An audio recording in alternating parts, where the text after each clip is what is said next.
Pleasure to meet you, sir. For the benefit of our viewers out there, we would like you to introduce yourself to our audience, please. I'm Chief Debe Odumegwu. Okay. You are a member of the Supreme Council of Elders of Indigenous People of Biafra. In a nutshell, can you tell us, so far so good, the agitation for self-determination through the due process of law, which you are part of? What can you say about it, the journey so far?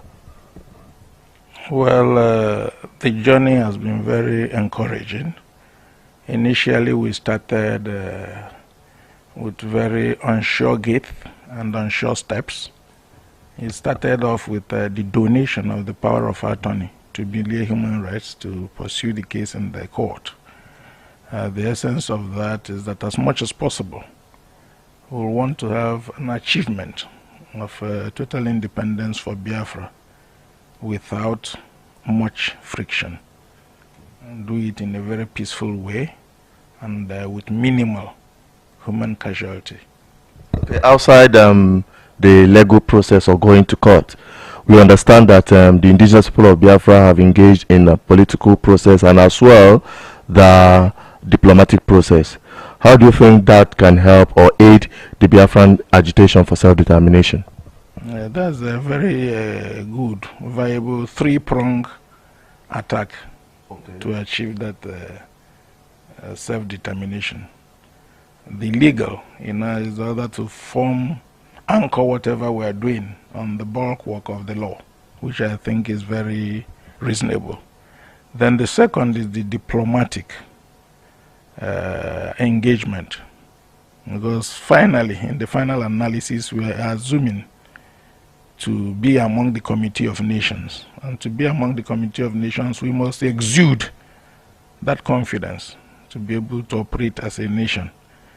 So that is why we must engage under nations and try to convince under nations that we have all it takes to stand as an independent country. That is, in essence, the trust of the diplomatic engagement.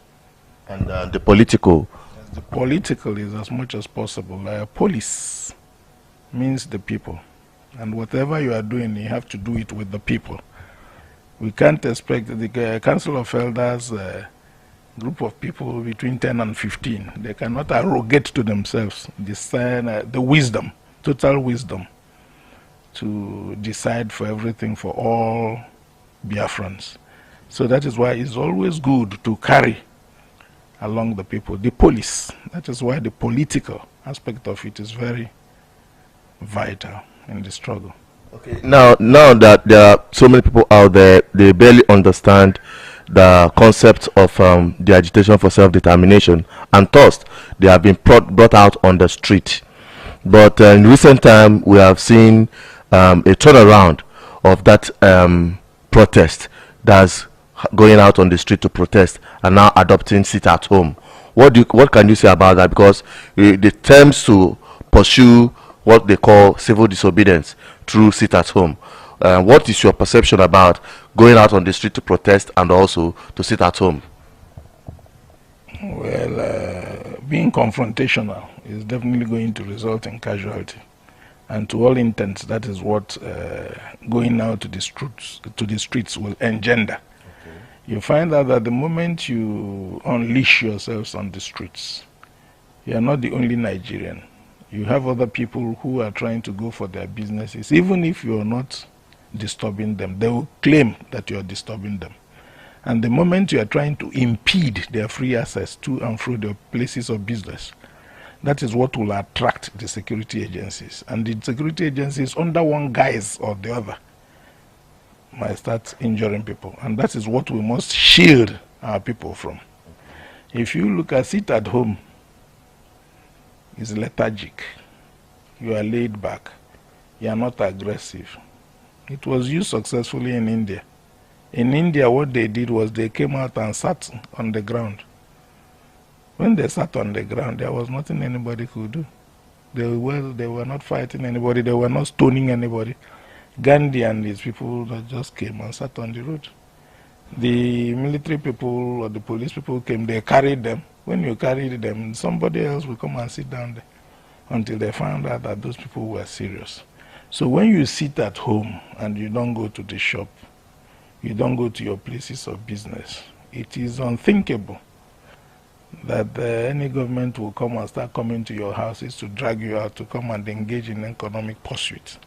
And the lack of engagement in economic pursuits will, to a very large extent, scuttle the economy, and no government will accept that. So that is why I think it's a better option. I've always been suing for a peaceful way of doing it. That is why I anchor most of the things I'm doing on the legal, the diplomatic, and the political. Okay. Now, one final thing which is very important in this entire process, the unity of Biafran people has been a big concern in the entire process. What is your stance with respect to Biafran agitators, especially different groups uniting together?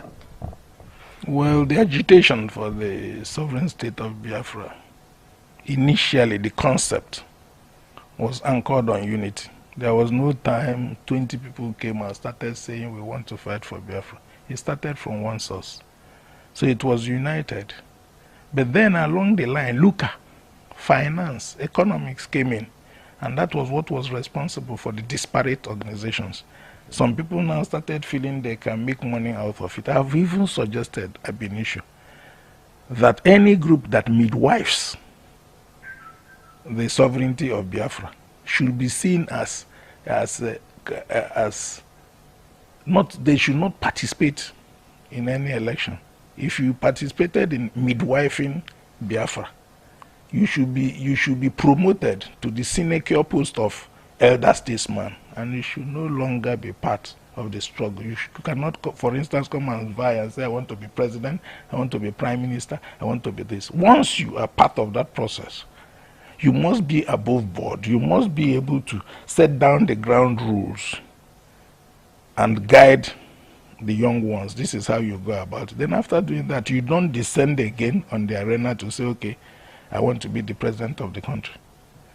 Because you find out that it's all this subtle idea of who is going to lead and all that. That is what is leading. Who is going to be the president of Biafra? President of Biafra. Because we have seen people call themselves names, some prime ministers, or have arrogated themselves commander-in-chief and the rest of them.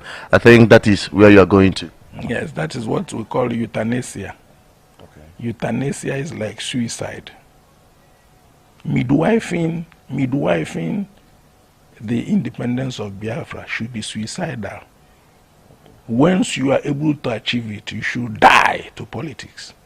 You should move away from politics. You should no longer be alive to politics. Okay, now this is going to this very idea now. What you just said now might throw up some sort of controversy in the entire process, talking about political movement. Some people have said that Biafran agitators should not agitate or participate in politics in Nigeria. Is that the two things? The things what you just talked about now, do they relate together? That's Biafrans should abstain or from anything politics in Nigeria. No, what I'm saying, abstention is not the solution. Because when you abstain, you are giving room to be ignored. Okay. You take part, get what you want, and then leave the stage. Then okay, you take part and then you leave the stage, meaning that Biafran agitators to secure their land politically, and those that are at the forefront should not see themselves as they are getting the Biafra to lead the Biafra. No. Okay, thank you so much for your time. Do you have any message for Biafran people out there as we're wrapping it up tonight? Fellow Biafrans, I'll have to thank you for the zeal you've shown so far.